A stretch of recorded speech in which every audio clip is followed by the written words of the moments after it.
And so what has been your experience with getting athletes on like microdosing programs who were experiencing brain injury problems and concussions and um, yeah. My experience is that I start with one athlete on the team or one individual, and they see such benefits that they introduce me to the next individual.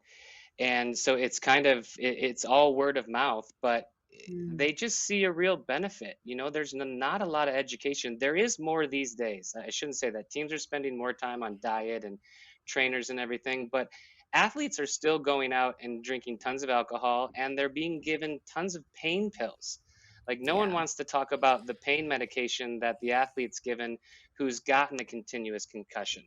And the Mm. reality is, there's not a lot of treatments for a brain injured individual once they've had that major brain trauma. We don't have a lot right now. And I think that there is potential for a combination of that large dose, a few times combined with what's called the maintenance dose by Wisana, which is a company in the space of psilocybin and pharmaceuticals. Their idea is they're looking to try and treat brain injury and trauma with the combination of a large dose of psilocybin and then maintenance doses over a period of time, microdoses. What's interesting Mm. is that company was started by a former professional NHL hockey player who was a fighter who had a lot of brain injury.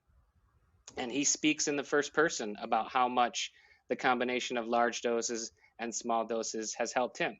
And he was suicidal. He was moments Yeah. away from taking his life when another friend flew him out to Colorado and guided him through a large dose, and it changed everything. And now this individual is trying to change the world and figure out what they can do. So I have not suffered from major brain injury, so I can't speak to it personally. But what I can speak to is tons of athletes and clients who have seen huge benefits and continue to then introduce me to another brain injured athlete. Because the honest truth is, NFL, NHL, a lot of these leagues, even extreme sports, the people that own the league and the owners, they don't care about your brain or what happens to you when you retire. You're just a Nope. dollar sign to them and the advertisers. And so it's time that all these leagues look into how they can take care of their athletes, not only while they're in their league, but when they retire as well. We know they Yeah. make enough money. And for all the people out there that, like your mother, who really believe in science, I'm really surprised that this isn't being talked about more in the media. But there was a report that came out a few weeks ago that antidepressants essentially don't work, and that they did a Mm. longitudinal study.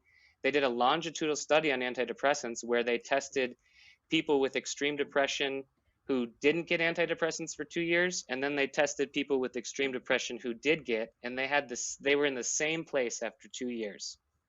So Mm. all these people are getting antidepressants, and it's not really necessarily making them better than people who are not. And they're Right. getting all of these side effects. So it's about time we look at these non-toxic, non-habit forming natural substances. And what we really need to do first is we need to decriminalize it all first and not make Hmm. the same mistake we made with cannabis, which is legalize it for the rich and the few, and knock out all the small legacy farmers that have been doing it for 30, 40 years. Mm. So there's so many things that we have to do differently than we did in cannabis, for sure.